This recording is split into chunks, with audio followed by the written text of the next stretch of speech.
Good afternoon, classmate, pastor. Ayoko na umiyak. Kasi kanina pinipigilan kong umiyak eh. Oo, kasi sayang yung makeup ko, girl. Kailangan ko magpata. Teka lang. Sige. Ang topic ko ngayon at ang napili kong topic is about forgiving others. Ito. What is forgiveness? Forgiveness, ayon sa definition sa dictionary, is an act of renouncing anger or an act of excusing mistake or offense. Yet a lot of us are having troubles on doing so, giving pardon to people who hurt us, who treated us badly, and who caused us so much pain. Totoo, di ba? Yes. Parang tayo, nahihirapan tayo na mag-forgive sa mga taong nanakit sa atin ng sobra-sobra.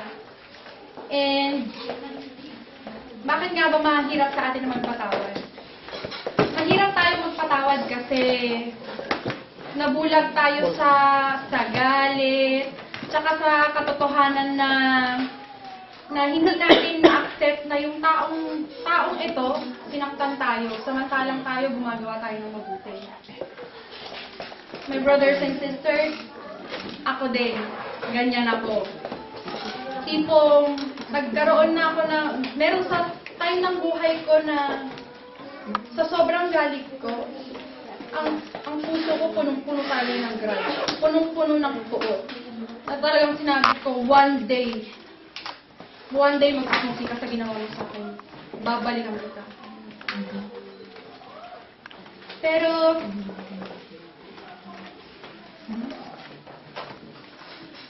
nasabi ko yun kasi nasaktan ako, naghirap ako, hindi ko matanggap na ginawa yun sa akin.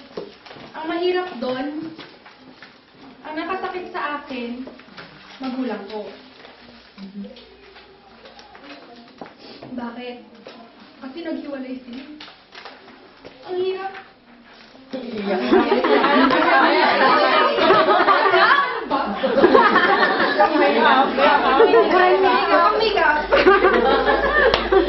Bigay ka lang.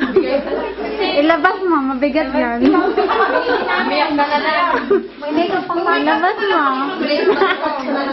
Makeup dyan. Marami ka dyan.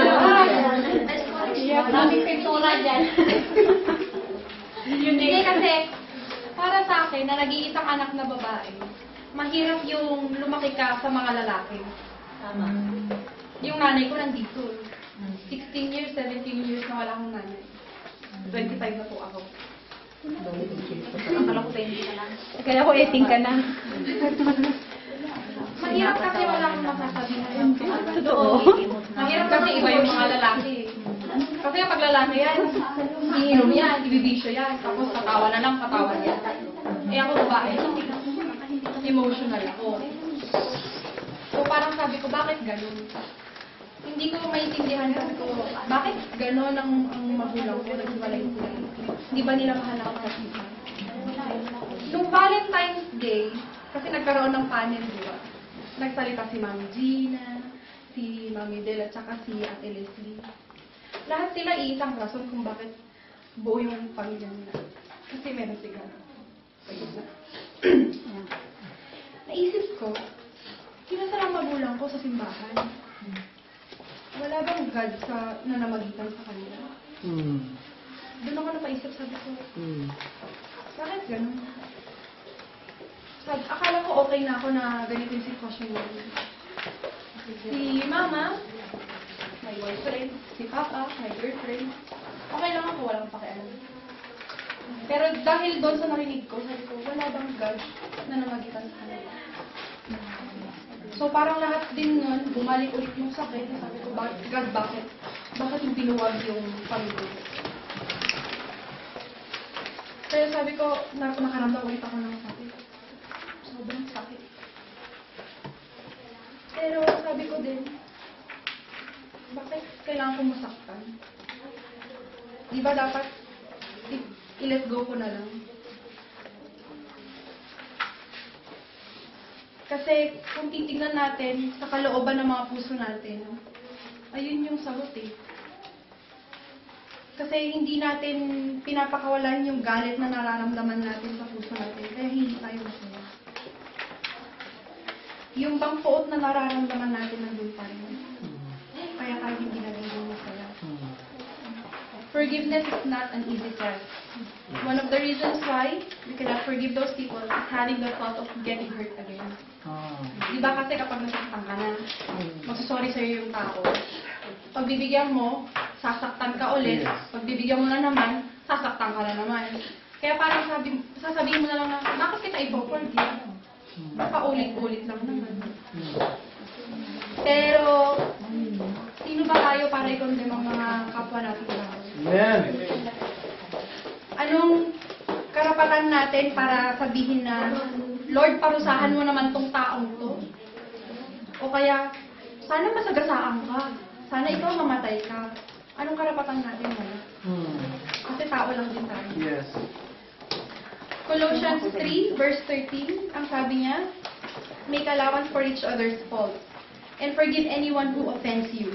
Remember, Lord forgave you, so you must forgive others. Sabi rin sa Luke 6, verse 37, do not judge others, and you will not be judged. Do not condemn others, or it will all come back against you. Forgive others, and you will be forgiven. Mga kapatid, lahat tayo may kasalanan. May mga kasalanan tayo sa bawat isa, sa bawat tao, at kay God mismo. Kung si God, kaya niya tayong patawarin, dapat tayo din matutong magpatawad. Forgiveness is the miracle of new beginning, and it can be a start to where we want to be and not where we wish we were. Hallelujah. To forgive literally means to let go. Amen. Let go of the anger that you feel. It may be impossible, but with the help of God at ng Holy Spirit, makakaya natin. Naaalala niyo ba yung kwento ng prodigal son? Diba iniwan niya yung patay niya? Tapos, parang pumunta lang siya dyan sa kung saan-saan na pariwara ang buhay niya. Kumain siya sa basura, sa putikan. Pero, nung bumalik siya sa tatay niya, anong ginawa ng tatay niya? Winelcome siya, di ba? Nagpahanda pa siya. So parang gano'n ang Lord natin. Kahit magkasala tayo sa Kanya, once na bumalik tayo, tatanggapin at tatanggapin niya tayo. Amen. Dahil ang God natin, si God, mapagmahal. He is merciful. Hallelujah. He is very righteous. Ang gusto lang niyang gawin natin, mga kapatid, yung gawin natin kung ano ang nararapat. Okay? Huwag tayong what do you call this? Let us not be blinded by what we feel, by the anger that we feel. Dahil ang anger na yan, galing yan sa kaaway. Dapat ang sundin natin yung liwanag, huwag sa dilim.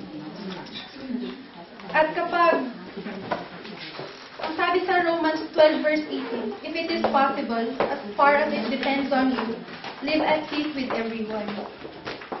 Ang ibig sabihin nun, mas mabuti pa rin na huwag tayo magkaroon ng galit sa puso natin. Kasi di ba, kapag galit kasi isang tao at nakita mo siya, sasama yung loob mo, parang tanag ka ng araw mo. Pero kung i-forgive mo siya, ilalet go mo lahat ng nararamdaman mo, lahat ng thoughts sa galit mo. Hindi ka ang masaya.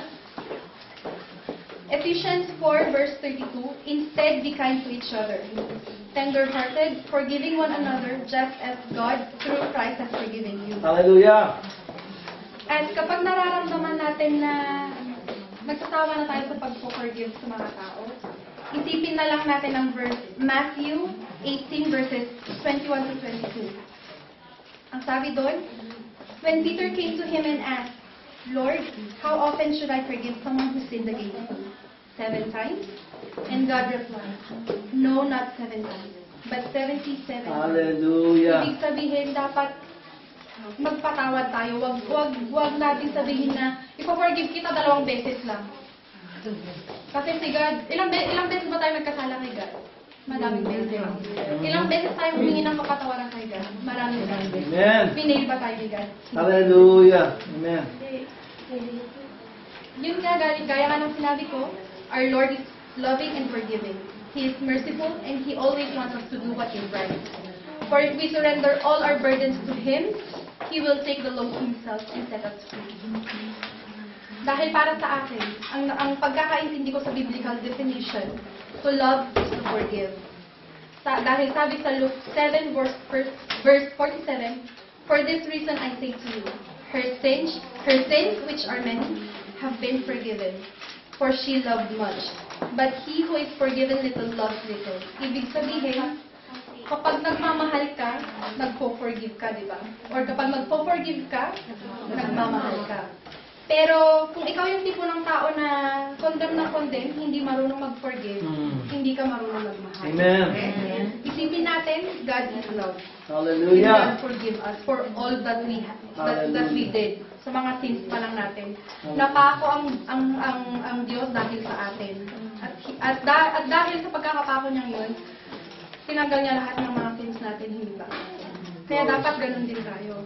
Imbes na magalit tayo sa tao, let's just forgive them. Kahit mahirap, kailangan natin i-forgive. Dahil wala tayong karapatan na mag-condemn ng tao. Dahil ang Diyos mapagpatawad at mapagmahal. Yun lang po. Amen. Amen.